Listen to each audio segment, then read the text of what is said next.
एक मित्र ने प्रश्न पूछा है। ये कहते हैं कि प्रणाम। मेरा प्रश्न है कि मूर्ति पूजा कब से शुरू हुई?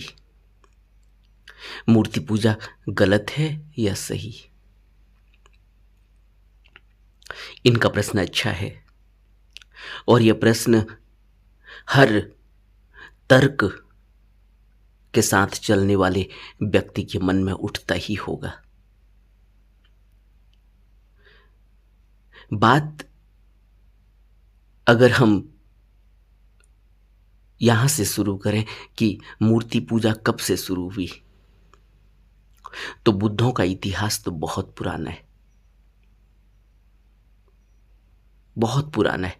बुद्ध कहते हैं मेरे से पहले 24 बुद्ध आ चुके। महावीर से पहले तीर्थंकर आ चुके हैं और यह सिलसिला अवतारों का सिलसिला, बुद्धों का सिलसिला, संतों का सिलसिला, ऋषि मुनियों योगियों का सिलसिला थमता नहीं, यह लगातार चलता रहता है। और जब भी कोई धरती पर अवतरित होता है, जिसको हम अवतार कहते हैं, या कोई धरती पर प्रकट होता है जिसको हम बुद्ध कहते हैं, संत कहते हैं, सद्गुरु कहते हैं, तो वह किसी भी प्रकार का बाहरी कर्मकांड, किसी भी प्रकार का बाहरी दिखावा, किसी भी प्रकार के रूढ़िवाद, रीति रिवाज और आडंबरों को नहीं करने को कहता। मुख्य उद्देश्य यही है कि किस तरह से मुक्ति प्राप्ति की जाए, इस भवबंधन से आजाद होया जाए, किस तरह से अपने पाप कर्मों को करने से बचा जाए, किस तरह से निष्काम कर्म किया जाए, किस तरह से इस भवसागर में, इस जन्म मृत्यु के बंधन से मुक्त होया जाए, इसके लिए प्रयास किया जाए। और सभी बुद्धों ने, संतों ने, सद्गुरुओं ने, अवतारों ने हमें जो भी आदेश दिए, जो भी नियम दिए, विनय दिए, संयम दिए, और बुद्धों ने, गुरुओं ने जो हमें दीक्षा दी, अभ्यास का तरीका बताया, वही असली पूजा है।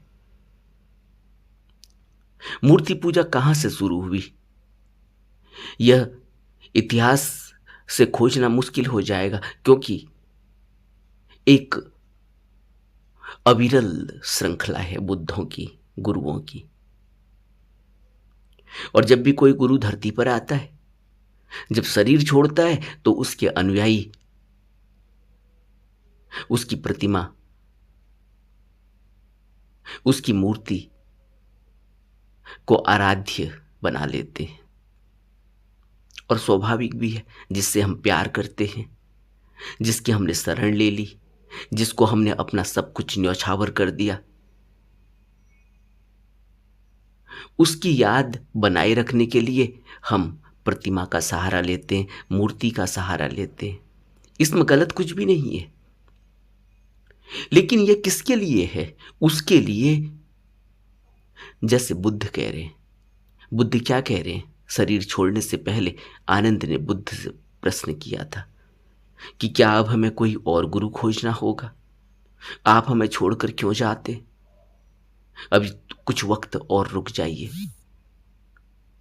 तो क्या कहते हैं बुद्ध? बुद्ध कहते हैं इस शरीर को तो छोड़ना ही होगा, और अब तुम्हें कोई और गुरु खोजने की जरूरत नहीं है। मेरे शिष्यों को अब कोई और गुरु खोजने की जरूरत नहीं है। मैं उनके सदा साथ हूं। किसके? मेरे शिष्यों के। और उन्हें क्या करना है? उन्हें अपने अंदर दीपक को जलाना है, दीपक को जगाना है, दीपक की खोज करनी है। अत्तो दीपो भव, अपने शिष्यों को कहा बुद्ध ने कि गुरु तो तुम्हारे पास है ही और तुम्हारी सदा संभाल करता रहेगा, सहायता करता रहेगा। क्योंकि जब गुरु दीक्षा देता है तो फिर शिष्य की संभाल करता है, क्योंकि बुद्ध तो 3 रूपों में होते हैं। भगवान ने इसका जिक्र किया। एक निर्माणकाय होती है यानी शरीर रूप, एक संभोगकाय होती है यानी वह प्रकाश रूप, जो स्वर्गों में, बैकुंठों में, देवी देवताओं के बीच में आ जा सकता है। और एक वह स्वरूप जिसको सत्यकाय कहते हैं, धम्मकाय कहते हैं, ब्रह्मकाय कहते हैं, जो कण कण पत्ते पत्ते रज रज में बसा हुआ है। लेकिन क्योंकि हम मनुष्य हैं, शरीर को ही देख सकते हैं, इससे आगे हमारी कोई आवाजाही नहीं, इससे आगे हमारी आंख देख नहीं सकती, इससे आगे हमें कोई ज्ञान नहीं। इसलिए बुद्धों को शरीर रूप में आकर समझाना पड़ता है, बताना पड़ता है, दीक्षा देनी होती है, उपदेश देने होते हैं, धम्म श्रवण करना होता है, ताकि हम इस निर्माणकाय से, इस शरीरकाय से ही ऊपर उठकर वह संभोगकाय और फिर उस धम्मकाय, ब्रह्मकाय का अनुभव कर सकें अपने अंदर। तो अनुयायी या शिष्य जब गुरु शरीर छोड़ता है तो उसकी प्रतिमा, उसकी मूर्ति बनाकर पूजा करने लगते हैं, और धीरे धीरे यह एक कुरीति बन जाता है, धीरे धीरे यह बाहरी रीति रिवाज बन जाता है, रूढ़िवादिता फैल जाती है। फिर कोई दूसरा बुद्ध आता है, फिर इस पर से पर्दा उठाता है, फिर इससे ऊपर उठाता है, फिर इसका विरोध करता है, फिर अंतर्मुख यात्रा की सलाह देता है, अंतर्मुख यात्रा की विधि बताता है, और फिर शिष्य अंतर्मुख यात्रा के लिए उस गुरु की शरण लेते हैं। जब फिर वह गुरु चला जाता है, फिर उसके अनुयायी उसकी प्रतिमा बना लेते, मूर्ति बना लेते, फिर पूजा शुरू हो जाती है, फिर वही बाहरी चक्र शुरू हो जाता है। क्योंकि पीढ़ियां आती रहती हैं, बाप थे, दादा थे, नाना थे, उनके बच्चे हुए, अब गुरु ने शरीर छोड़ दिया, अब बच्चे, क्योंकि बाप गुरु को मानते थे, अब बच्चे उस गुरु की प्रतिमा को मानते। जीवन नहीं बदल पाता, इसलिए वक्त का गुरु चाहिए, इसलिए तथाता चाहिए, तथागत चाहिए। इस बात को बुद्धों ने, गुरुओं ने अपनी वाणियों में स्पष्ट कहा कि वक्त का गुरु चाहिए। इस तरह से मूर्ति पूजा की शुरुआत हुई होगी और होती रही है, लेकिन गलत नहीं है। मैंने फिर कहा कि जब हम किसी को प्यार करते हैं, क्या हम इस अपने सांसारिक अनुभवों में हम नहीं देखते? जिसको हम प्यार करते हैं, उसकी फोटो, उसकी तस्वीर हम अपने मोबाइल में रखना चाहते हैं, अपने पर्स में रखना चाहते हैं, अपने घर में लगाना चाहते हैं, टांगना चाहते हैं। कौन सा घर ऐसा है जहां पति पत्नी की तस्वीर न लगी हो, जहां माँ बाप की तस्वीर न लगी हो? क्यों? क्योंकि हम उन्हें प्यार करते हैं, क्योंकि उनसे हमारा लगाव है, क्योंकि उनसे हमारा अपनापन है, क्योंकि वह हमारे पूज्य नहीं है। और गुरु तो उनसे भी ऊपर होता है। गुरु को हम इसीलिए सबसे ऊपर रखते हैं। आपने सुना है ना वो दोहा, गुरु ब्रह्मा गुरु विष्णु गुरु देवो महेश्वर गुरु साक्षात पार ब्रह्म तस्मै श्री गुरुवे नमः। इसका क्या अर्थ है? कि गुरु को हम सबसे ऊपर रखते हैं। और जब किसी गुरु की हम शरण लेते हैं, क्योंकि गुरु को शरीर छोड़ना ही होगा, और अगर उसने हमारे रहते रहते शरीर छोड़ दिया तो उसके प्यार में, उसके लगाव में, क्योंकि वो हमारे लिए वो सब कुछ है, हम उसकी प्रतिमा की पूजा करने लगते। लेकिन फिर हम वहीं अटक जाते हैं, क्योंकि अब वो बोलता नहीं, अब वो हमें आदेश देता नहीं, निर्देश देता नहीं, अब वो हमारे माथे पर, हमारे चेहरे पर झांकता नहीं, हमारी आंखों में झांकता नहीं। इसलिए अगर हम उसके बाद नियम संयम धारण न भी करें तब भी, क्योंकि वो झांकता नहीं आंखों में, और अंदर हमारे इतना दृढ़ संकल्प है नहीं, इतना विश्वास, इतनी श्रद्धा, इतना आंतरिक अनुभव हमारा पैदा नहीं हुआ, इतना हमें अनुभव नहीं हुआ अपने ध्यान साधना से कि हम उस गुरु को साक्षात अपने अंदर प्रकट कर लें। इसलिए हम बाहर उसकी पूजा भी करते हैं और अंदर से हमें कोई पता ही है कि कहीं से कोई उत्तर मिलने वाला तो है नहीं। झूठ भी बोलोगे तब भी चलेगा, क्योंकि अब तो गुरु पूछने वाला नहीं, पूरी सभा में खड़े करके पूछने वाला तो है नहीं कि आपकी शिकायत मिली है, क्या आपने ऐसा किया है। कौन पूछेगा अब? बुद्ध तो खड़े करके पूछते थे। जब कोई शिकायत मिलती थी इस तरह की तो बुद्ध पूछते थे, क्यों मेरे पुत्र, तुमने ऐसा किया है? तुम्हारे बारे में यह व्यक्ति ऐसा कह रहा है, या यह साधु या भिक्षु ऐसा कह रहा है। खड़े करके पूरी सभा में उसको उत्तर देना होता था। अगर उसने गलती की है तो उसको उसके लिए क्षमा याचना मांगनी होती थी, ताकि उसके मन से वो बीमारी सदा सदा के लिए निकल जाए, वो दुख, वो अपराध भाव, वो पश्चाताप सदा सदा के लिए निकल जाए। इसलिए भरी सभा के सामने गुरु पूछता है अपने शिष्य से। लेकिन मूर्ति पूजा में अब कौन पूछेगा? और इतना अनुभव हमारे अंदर पैदा हुआ नहीं कि गुरु तो हमारे साथ 24 घंटे, हम जो देख रहे हैं आंखों से, हमारा गुरु झांक रहा है। यह कभी हमारे अंदर इतनी श्रद्धा, इतना विश्वास, श्रद्धा और विश्वास कहाँ से पैदा होगा? वो तो अनुभव से अडोल होता है, और अनुभव हमारा कभी इतना हुआ नहीं, ध्यान साधना कभी हमारी इतनी पक्की हुई नहीं। इसलिए हम मूर्ति पूजा करने लगते हैं, प्रतिमा की पूजा करने लगते हैं, लेकिन अब हमें कोई उत्तर मिलता नहीं। अब हमें कोई सभा में खड़े होकर हमसे पूछता नहीं कि तुमने कल बेईमानी करी थी, कल तुमने झूठ बोला था, कल तुमने व्यभिचार किया था, कल तुमने नशा किया था, कल तुमने कोई प्राणी हिंसा करी थी। इसलिए यह सब भी करते रहो और साथ में पूजा सुबह शाम भी करते रहो, और धीरे धीरे फिर एक कुरीति पैदा हो जाती है। फिर कोई बुद्ध आता है, फिर इस पर वार करता है। तभी तो कबीर वार करते हैं, तभी तो कबीर वार करते हैं। कबीर की वाणी में हमने सुना है, पत्थर पूजन हरि मिले तो मैं पूजन लगूं पहाड़। कबीर कहते हैं। इसलिए थोड़ी कर रहे हैं, हमारा दिल थोड़ी दुखा रहे हैं। अगर हम पत्थर की पूजा कर रहे हैं, प्रतिमा की पूजा कर रहे हैं, तो क्या वो हमें दुखी करना चाहते?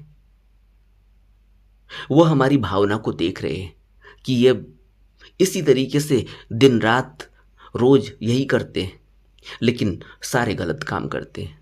कोई नियम नहीं, कोई संयम नहीं, कोई अनुशासन नहीं, कोई धैर्य नहीं, कोई संतोष नहीं। इनके जीवन में कुछ भी तो घटित नहीं हुआ, कोई सील का पालन इनके जीवन में नहीं है, और ये सुबह शाम पत्थर की पूजा कर रहे हैं। इसलिए कबीर कहते हैं, अगर पत्थर मिलने से हरि मिलने लगे तो मैं पहाड़ को पूजने लगूंगा, फिर पत्थर क्यों पूजूं?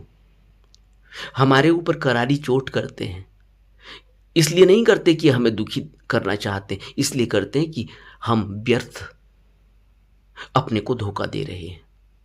यह हमारी हकीकत नहीं है, यह हम दिल से नहीं कर रहे, यह हम जानते नहीं कि पूजा क्या होती है, पूजा की विधि क्या है, पूजा कैसे करनी है। हमें पता है हम कुछ भी पता नहीं।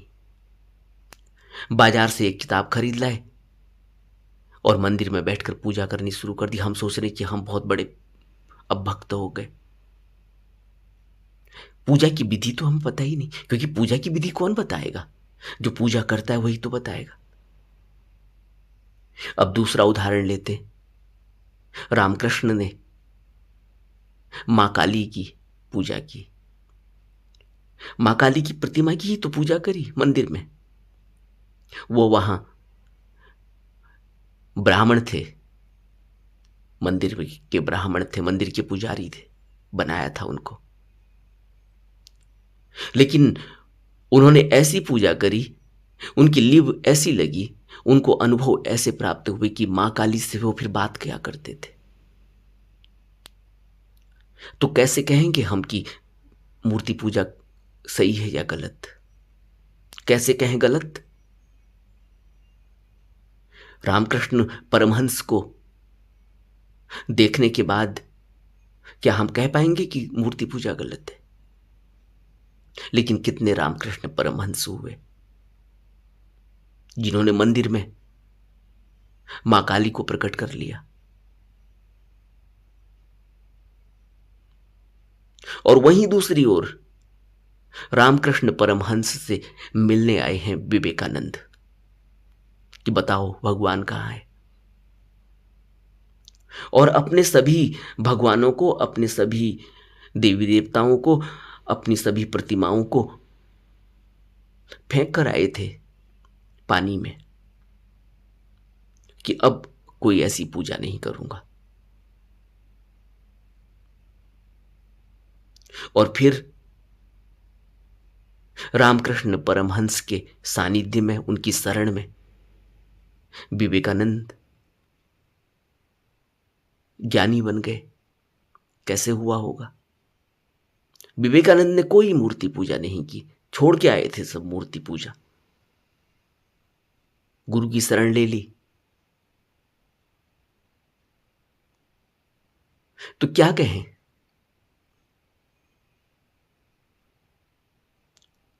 पूरी बात यही है कि हमारी श्रद्धा, हमारा विश्वास हमारे अनुभव से बनता है और पूजा की विधि चाहिए। चाहे मूर्ति पूजा हो, चाहे गुरु की पूजा हो, चाहे गुरु की शरण हो, विधि बताने वाला होना चाहिए। अब विधि कौन बताएगा? रामकृष्ण परमहंस ने विवेकानंद को विधि बताई। बुद्ध ने लाखों करोड़ों भिक्षुओं को विधि बताई और फिर वो श्रृंखला आगे को बढ़ती चली गई। बुद्ध से पहले भी बुद्ध हुए, संत हुए, सद्गुरु हुए। यह श्रृंखला ऐसे चलती जाती है और उसी श्रृंखला से फिर यह भी निकल कर आता है, जहां हम पीढ़ी दर पीढ़ी मूर्ति पूजा करते हैं और हमें कुछ भी नहीं मिलता। फिर हम मूर्ति पूजा से अपनी डिमांड मनवा लेना चाहते हैं, अपना स्वार्थ सिद्ध कर लेना चाहते हैं, अपनी आशाओं तृष्णाओं को पूरा कर लेना चाहते हैं। वह मूर्ति कुछ बोलती नहीं, हम उसके आगे डिमांड रखते हैं और उस डिमांड के खातिर थोड़ा बहुत फूल, पत्ते, नैवेद्य, फल लाकर चढ़ाते हैं और साथ में डिमांड रखते हैं कि अब हमने आपकी पूजा की है, अब हमें हमारा यह काम संपन्न हो जाना चाहिए। इसको हम पूजा कहते हैं या इसको व्यवसाय कहेंगे? इस तरह से हमारा जीवन चल रहा है और यह पीढ़ी दर पीढ़ी चल रहा है। हम ऐसे ही करते करते मर जाते हैं। कभी हम चेत नहीं पाते, कभी हम जाग नहीं पाते। तो प्रश्न अच्छा है, तर्क है इसमें कि कब से शुरुआत हुई थी मूर्ति पूजा की और मूर्ति पूजा सही है या गलत? यह प्रश्न पूछा है इन्होंने। मैंने आपके सामने दोनों पहलू रख दिए। अब हम कहाँ खड़े हैं, हमें क्या ज्ञान है, हमें पूजा की क्या विधि पता है, हम किसको पत्थर कह रहे हैं और हम किसको गुरु कह रहे हैं, भगवान कह रहे हैं। ये सब कुछ ही हमारे विवेक और हमारी प्रज्ञा पर निर्भर करेगा। अगर वाकई में हमें तलाश है, अगर वाकई में हमें पूजा की विधि चाहिए, अगर वाकई में हमें तलाश है मुक्ति की, क्योंकि मुक्ति के अलावा तो हम जो कुछ भी पूजा करते हैं वो सब कुछ ही स्वार्थ सिद्धि होती है, सब कुछ ही एक मांग है। और जितने भी देवी देवता हमने बनाए हुए हैं, वो देवी देवता उनके किसी गुण के आधार पर ही हम उनकी पूजा करते हैं। विष्णु की पूजा करते हैं क्योंकि हम विष्णु को पालनहार कहते हैं, वो सबको भोजन सामग्री देते हैं, सबके स्वास्थ्य की रक्षा करते हैं।